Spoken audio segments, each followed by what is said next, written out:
ये धारा 144 का ऑर्डर क्योंकि अपने आप में ही एक गैर कानूनी ऑर्डर है, वो इस काम के लिए नहीं लगाया जा सकता कि जहाँ कोई पीसफुल प्रोटेस्ट हो रहा हो। ये सुप्रीम कोर्ट ने मना किया, उसके बावजूद ये गैर कानूनी का जो ऑर्डर निकाला गया है, जिसमें जगह भी स्पेसिफाइड नहीं है। देख सकते हैं आप, क्योंकि ये पूरी तरीके से गैर कानूनी है। कहाँ 144 से 144 धारा कहाँ लागू होती है, कुछ नहीं लिखा गया इसमें। ये जो लड़ाई है शिक्षा बचाने की, save education save the country की लड़ाई डॉक्टर ऋतु लड़ रही हैं, जो विश्वविद्यालयों में अपराध कर रहे हैं आरएसएस और बीजेपी वाले, पैसे लेके अपॉइंटमेंट्स कर रहे हैं और एलिजिबल लोगों को बाहर धक्का देके निकाल रहे हैं, उसके खिलाफ डॉक्टर ऋतु लड़ाई लड़ रही हैं। और उसके लिए अमित शाह साहब ने पुलिस को क्राइम करने पे जो मजबूर कर रहे हैं, हम उनका चैलेंज स्वीकार करते हैं। हमने ये चैलेंज स्वीकार भी किया है। ये धरना, हमारी शरीर यहाँ से हट गए लेकिन आत्माएं हमारी यहाँ हैं। ये धरना गेट नंबर 4 दिल्ली यूनिवर्सिटी के यहाँ है। हम लोगों के शरीर यहाँ भले ही नहीं है, लेकिन बहुत जल्दी हमारे शरीर भी यहीं होंगे और ये धरना पूरी दुनिया देखेगी।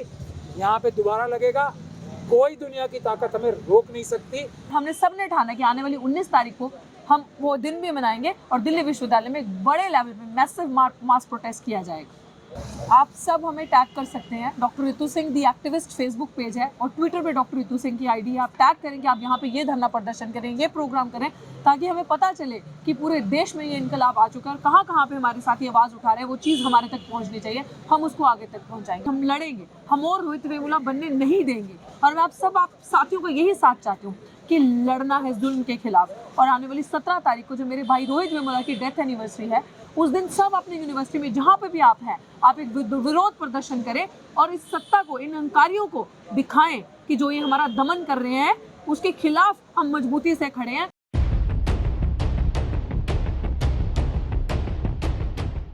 जय भीम, जय मंडल, जय पेरियार। मैं दिल्ली विश्वविद्यालय में अपने सहयोगी डॉक्टर ऋतु सिंह और एडवोकेट महमूद पराचा साहब के साथ हूँ।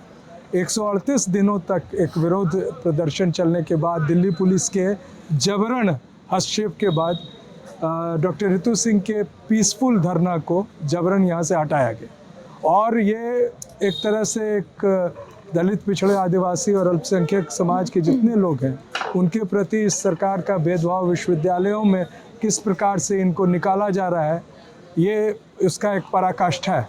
मैं डॉक्टर ऋतु सिंह के तरफ से भी अपील करता हूं और इनसे भी अनुरोध करता हूं और महमूद पराचा जी से भी कि आप लोगों को संबोधित करके इस पर अपनी बात कहें। जी, जय भीम सबको। आज हम दिल्ली विश्वविद्यालय के 4 नंबर गेट पे खड़े हैं, ठीक उसी जगह जहाँ पे हमारा पिछले 138 डेज से धरना प्रदर्शन चल रहा था, पीसफुल। और मैं आप सबको ये बताना चाहती हूँ कि देखिए किस तरीके से फ्रॉडुलेंट तरीके से फ्रॉड करके 144 धारा सिर्फ इतने से एरिया में लगाई है ताकि हम यहाँ पे बैठ ना पाएँ। कि पीछे आप बैनर देख रहे हो, देख सकते हैं, सिर्फ हमें उठाने के लिए। और उठाने का तरीका मुझे लगता है कि ये होता है कि आप आएँ, आप नोटिस सर्व करें, कुछ बोलें, बात करें।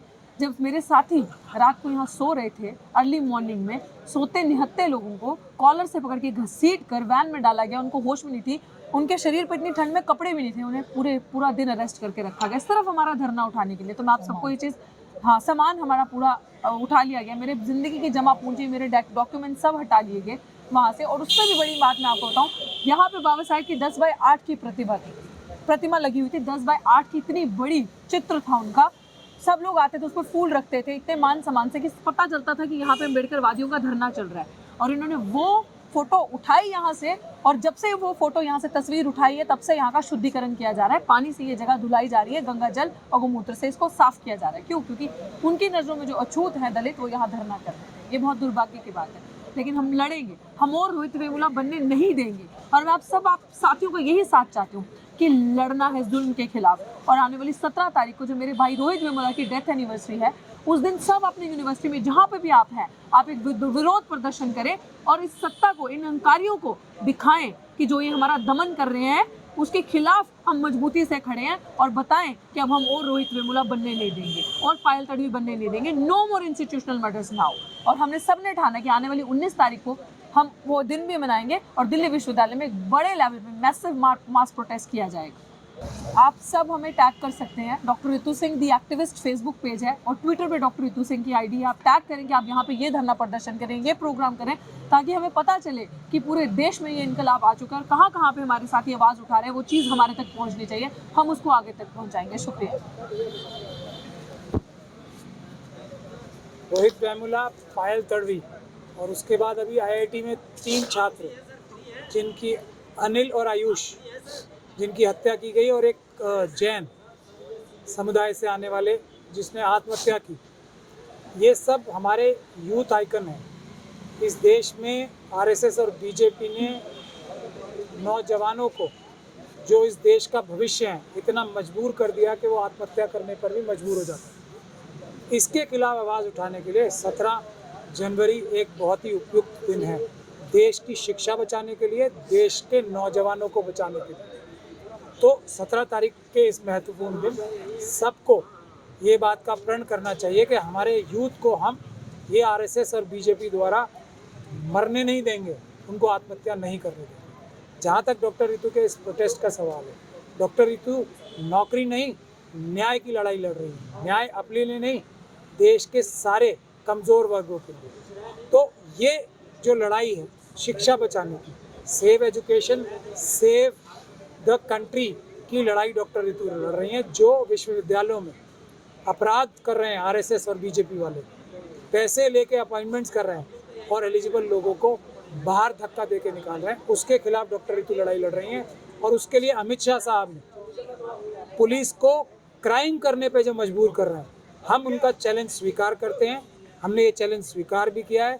ये धरना, हमारी शरीर यहाँ से हट गए लेकिन आत्माएं हमारी यहाँ हैं। ये धरना गेट नंबर 4 दिल्ली यूनिवर्सिटी के यहाँ है। हम लोगों के शरीर यहाँ भले ही नहीं है, लेकिन बहुत जल्दी हमारे शरीर भी यहीं होंगे और ये धरना पूरी दुनिया देखेगी। यहाँ पे दोबारा लगेगा। कोई दुनिया की ताकत हमें रोक नहीं सकती।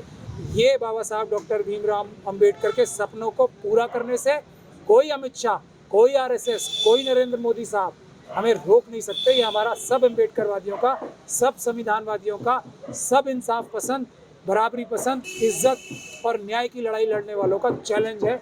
जितना दम है तुम लोगों में, आ जाओ।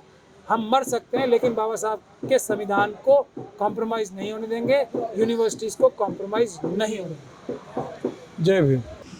26 दिसंबर 23 से लेकर 23 फरवरी 24 तक यहाँ 144 लागू है। क्या दिल्ली राजधानी क्षेत्र में इंटेलिजेंस नहीं है, सीबीआई नहीं है, आईबी नहीं है और बाकी क्या सिक्योरिटी नहीं है? यहाँ कौन सा खतरा उत्पन्न हो रहा है? देखिए, खतरा कोई उत्पन्न होता तो यहाँ पे 4 से ज़्यादा लोग हैं। अभी पुलिस की इतनी बड़ी कार्रवाई हुई है, 1 घंटा 1.5 घंटा पहले यहाँ पे हम लोगों को डिटेन करके ले गए थे। आप घुमा के देख लीजिए, 4 से ज़्यादा लोग अभी भी खड़े हैं, डॉक्टर रितु के साथ ही खड़े हैं। लेकिन पुलिस ये जानती है, अच्छे से जानती है कि हम लोगों से शांति भंग होने की कोई भी संभावना ही नहीं है। हमारे से शांति को कोई खतरा नहीं है, बिल्कुल खतरा नहीं है। तो ये धारा 144 का ऑर्डर, क्योंकि अपने आप में ही एक गैर कानूनी ऑर्डर है, वो इस काम के लिए नहीं लगाया जा सकता कि जहाँ कोई पीसफुल प्रोटेस्ट हो रहा हो। ये सुप्रीम कोर्ट ने मना किया, उसके बावजूद ये गैर कानूनी का जो ऑर्डर निकाला गया है, जिसमें जगह भी स्पेसिफाइड नहीं है। देख सकते हैं आप, क्योंकि ये पूरी तरीके से गैर कानूनी है। कहाँ 144 से 144 धारा कहाँ लागू होती है, कुछ नहीं लिखा गया है इसमें। क्या पूरी दुनिया में एक धारा 144 लगा दी गई है? देखिए इसमें जगह लिखी है कहीं। तो ये बिल्कुल गैर कानूनी है और धारा 144 का ये प्रयोग भी गैर कानूनी अपराध है, जिसके खिलाफ हम कानूनी कार्रवाई कर रहे हैं। यहाँ कोई अमन और शांति में परेशानी नज़र आ रही है आपको? पुलिस तक चली गई है यहाँ से, क्योंकि उन्हें पता है कि हम लोग संविधानवादी हैं, अम्बेडकरवादी हैं, हम कभी भी कानून अपने हाथ में नहीं लेंगे और यहाँ हमसे शांति की भंग होने की कोई भी संभावना नहीं। एक लीगल क्वेश्चन, कितने मैक्सिमम कितने दिनों तक पुलिस जो है किसी जगह धारा 144 लगा सकती है? मिनिमम डे, मैक्सिमम डे, क्या संविधान कहता है?